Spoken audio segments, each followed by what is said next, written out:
March 1940. The Atlantic Ocean was not just a body of water anymore. It had become a vast, endless graveyard. The winds screamed over black waves, the salt stung the air, and the sea carried more ghosts than ships. In that cold, merciless expanse, the fate of Britain was being decided. Every ship that sailed from America or Canada carried the island's lifeblood: food, oil, medicine, and weapons. And every week, fewer of them returned. Beneath the waves, the silent killers waited. German U-boats, the gray wolves of Admiral Karl Dönitz, hunting in coordinated packs. They moved unseen, striking at night, guided only by periscopes and radio whispers. One torpedo was enough to destroy a ship, to turn hundreds of lives into drifting wreckage and oil-slicked bodies. And in the spring of 1940, the ocean was littered with them. The Battle of the Atlantic was more than just a fight for control of shipping routes. It was a fight for Britain's survival. The island nation imported almost everything: wheat, sugar, oil, even the steel for its tanks and planes. Without the ships, Britain would starve. In the first months of the war, over 250 Allied vessels were lost. Some convoys were reduced to half their number. The men who survived the sinkings told stories of nights when the sea caught fire, when ships burned on the water, when the screams of drowning men were carried by the wind.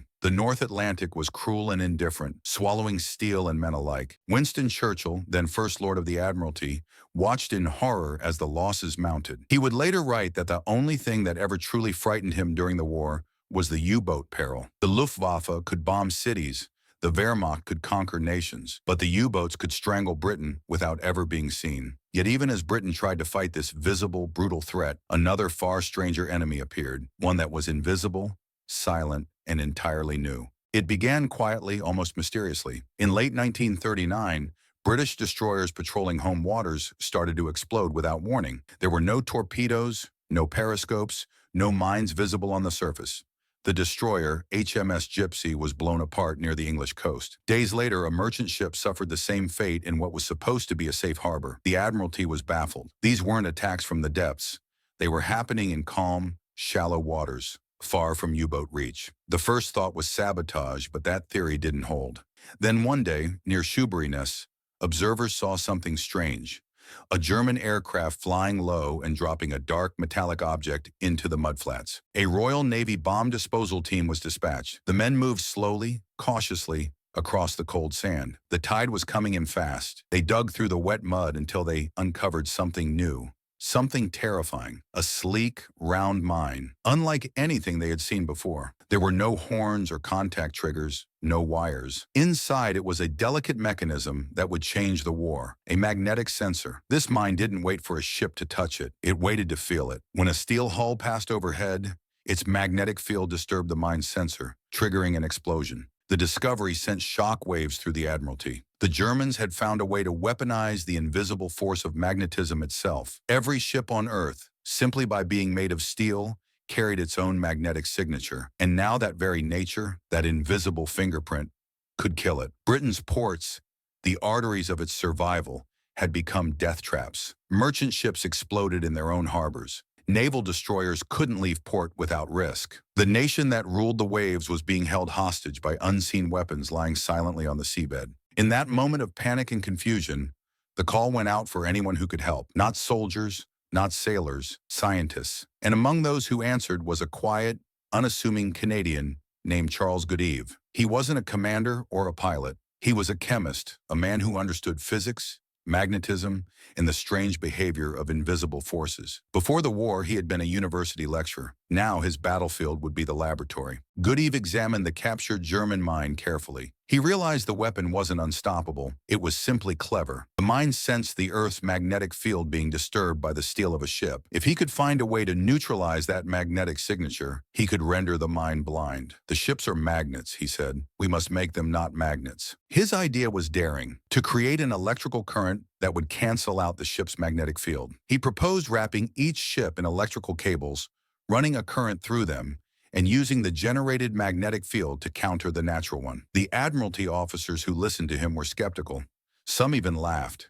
It sounded insane, wrapping entire ships in wire to make them invisible to mines. But Goodeve wasn't joking. He showed them the calculations, the science, the diagrams. If done correctly, the ship would no longer disturb the magnetic sensors of the mines. It would, in effect, vanish from their perception. The Admiralty, desperate and out of options, gave him a chance. In a dockyard at Portsmouth, Goodeve and a small team of engineers began their first experiment. They spent days crawling over a small minesweeper, measuring its magnetic field from every direction.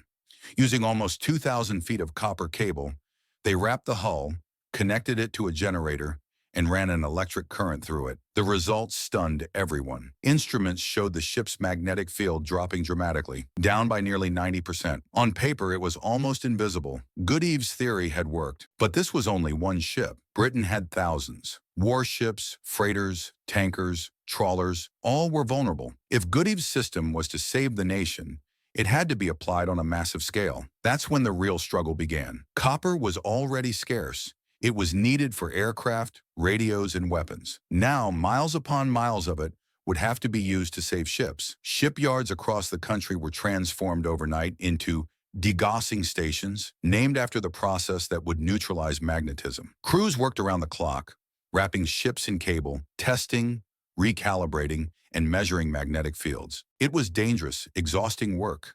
Shipyard workers toiled under air raid sirens, sometimes welding while bombs fell in the distance. Women joined in large numbers, calculating field readings, managing the data, keeping track of every ship's magnetic signature. Old electricians came out of retirement, university students volunteered, and scientists became engineers overnight. Everyone was part of this invisible war. Still, it wasn't fast enough. New mines were being laid every day. The ports were still at risk, so Goodeve thought faster. He developed a method called wiping. Instead of wrapping a ship in permanent cables, he proposed passing an electrical loop along its sides, a quick process that temporarily neutralized the ship's magnetic field.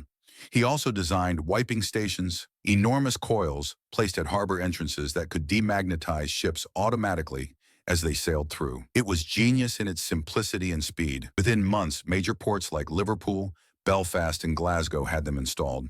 The results were astonishing. Where dozens of ships had been lost each month to magnetic mines, now there were only a handful. Britain was regaining control of its own waters. Convoys began to move again. Merchant captains who once sailed in terror found their courage returning. The unseen killers beneath the waves had been blinded. Meanwhile, the Battle of the Atlantic raged on. The U-boats still prowled, sinking ships by the dozen, but they were no longer helped by the magnetic menace. Goodeve's invention had neutralized one of Germany's greatest advantages, and while destroyers chased submarines, corvettes dropped depth charges, and aircraft patrolled the skies, another quieter war was being fought in the laboratories and dockyards, the war of science. Goodeve's success proved something profound. The war could not be won by courage alone. It would be won by intelligence, by creativity, by understanding the invisible. His work opened the door to a new kind of warfare, one fought with equations as much as with guns. Degaussing led to new ideas: radar, sonar, cryptography. The relationship between the military and scientists changed forever. By 1941,